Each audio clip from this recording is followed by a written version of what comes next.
Welcome to Russell's Military Vehicles. This is where Jeeps and military vehicles come back to life. We bring them back from the graveyard and we bring them back to life. This is real life TV. It don't get no realer than this. I don't know. They're all different. Something might be broke inside. This ain't none of that Hollywood, throw the wrenches in there and get mad and have a naked woman come walking by. This is what really happens here. Here's the problem while the engine wouldn't crank, the valves were not shutting, no compression. The engines look pretty good. The starter seems to work really good. The starter's spinning fine, so we have no problem. Okay, thank you, starter. We earn our living here. We earn our living, do you understand? And we have our tech advisor over here and our starter, Moose. In my opinion, it's important that we raise up a new generation of mechanics. I don't mean parts changers. When you hear that noise in a 1942 Ford GPW, there's no book that tells you what's wrong with it. It just needs to be learned. A mechanic gets his hands in it and works on it. So that's a lost art. Mechanics is a lost art. I got a crew now, and some people call them young, inexperienced. As long as you got the pilot in the cockpit, you need people on the ground to keep the plane flying. These are the guys gonna keep it flying, but I'm gonna fly that airplane. My new man, Colin. Colin, say hey to the folks outside. All right, that's real long-winded. You need to calm down, son. Oh. All right. Yeah, you got that bolt all the way out of there, didn't you? Yeah, exactly. Bringing in some younger guys to work on this, at first I was very reluctant. It's pretty hard to teach when you're in the desk, you're on the phone with somebody, and hey, Russell, come here. This bolt turn this way or that. So, you know, you're always out showing them. But then again, if you train them long enough, they either go on to bigger and better things or they take an interest in it and it makes your life a little easier. I want to share what I know with a younger generation. We're lapping a valve in a 78-year-old motor. This is how you do it. You take your valve and you put some valve rubbing compound on that. And that's what this little wooden stick is for. These were stuck, and instead of taking the block out, what I'm doing here, let me get a close-up view of that. As you can hear that grind, that is actually seating the valve down in there. And then what happens is, you're getting a... I like to hire guys that are kind of moldable. I've known Dallas here since Dallas was a baby.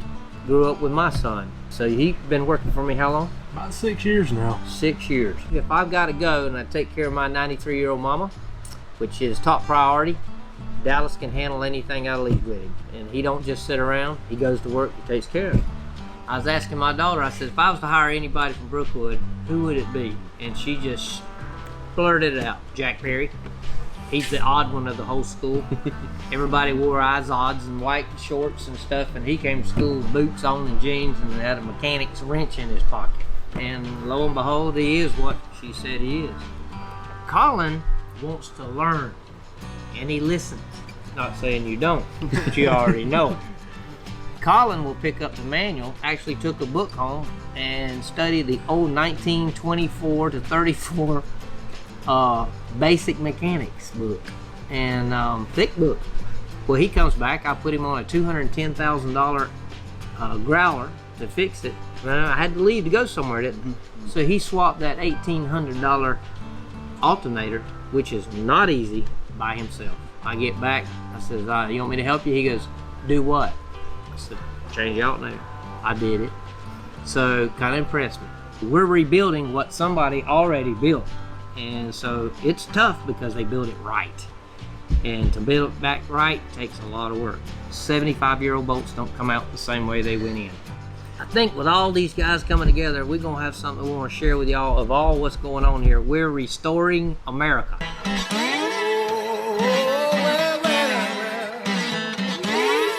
Fire this bad boy up. Get running here. First off, we got to crank this. All lit up, nice and pretty.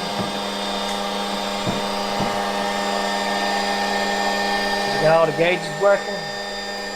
We're ready to fly, so y'all want to stand back. I'm going to put a little wash on you. We're going to shut her down now. And that's how you crank up a Huey. Did you ever fly in this? These are bad boy. I love flying in a Huey. Oh my gosh. It's my other dream. My next life, I want to be a Huey pilot. So we took the guys on a little field trip today. We're in Quincy, Florida at, I don't know how to say his last name, Kevin's house. It's hot and everyone's sweating and there's horses around and lots of wasps, snakes, I'm sure, stickers. This is not a place you want to wear shorts, to be quite frank. Just helping Kevin out. Some work that he's got to get done around here.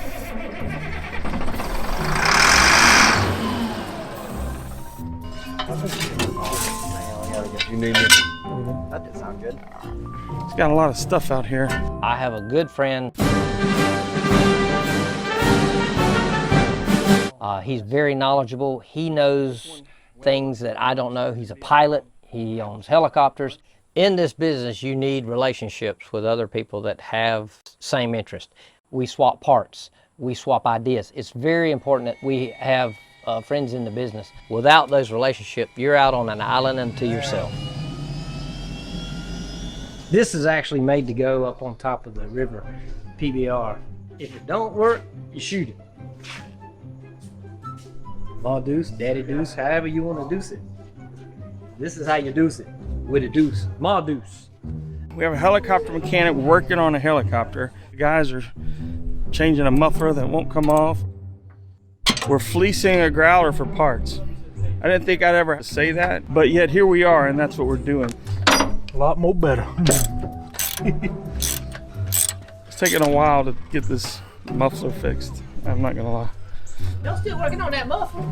Yes.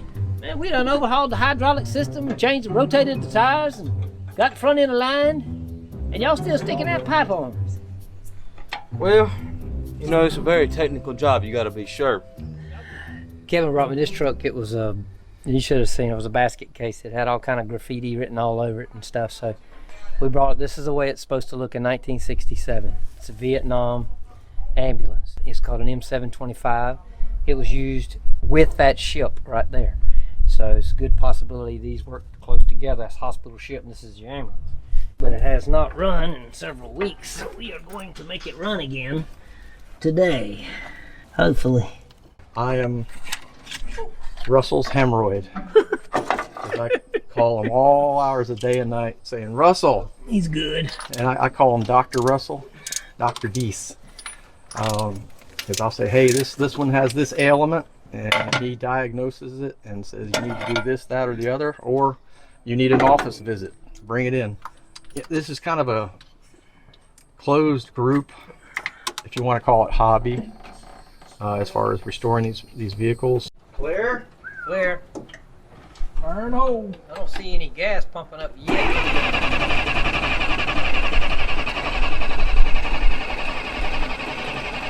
You would think that military vehicles would be reliable, but these older ones, they all need work and they're not very reliable. Oh, shut up! Oh, I love you. We're stopped up. Give me that tank. We're stopped up.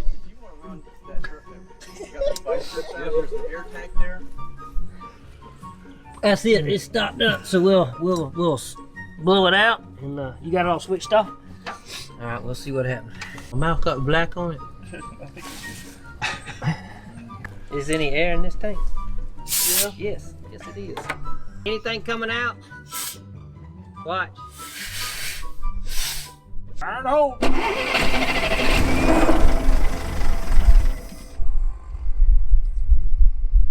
Try it again.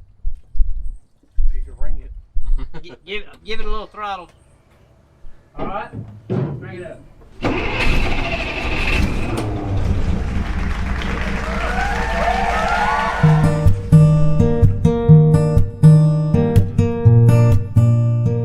Well, to me, when I see somebody see their project for the first time, they really get choked up. You can see a knot in their throat. It's a way that they can share with their kids the tough times and the good times now. But to see them reunited with their ghost of a vehicle, nothing like it.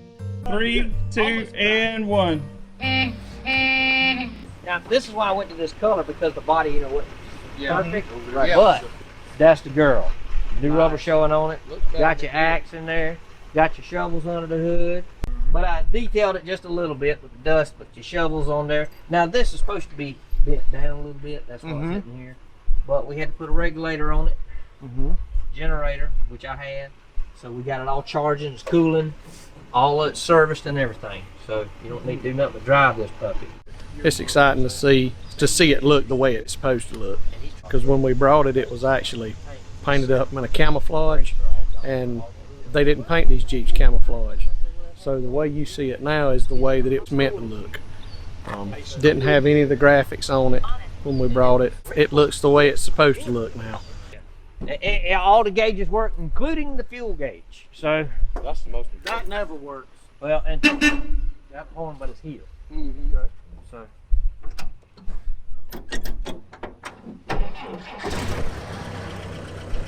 this got a super quiet little motor.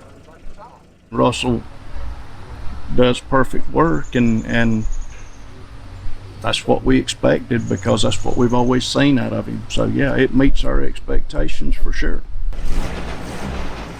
It's charging. Yeah, I didn't put new gauges in it. I just, some of them I think I changed it. Wasn't working. You didn't fill it up with gas, No, buddy. I wanted to make money on this job. You understand what I'm saying? It is a piece of history, and I'm just proud to own it.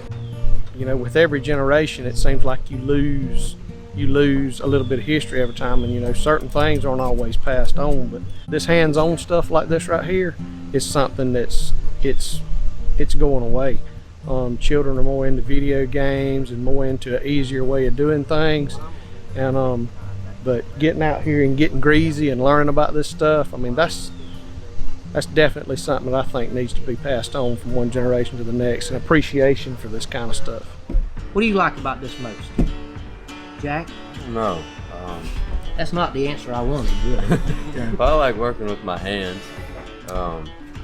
and it beats mowing all summer, so got that going for it. It's not a long list, but I do hate mowing. There's a lot to mow. That's just totally not what I wanted to get out of you.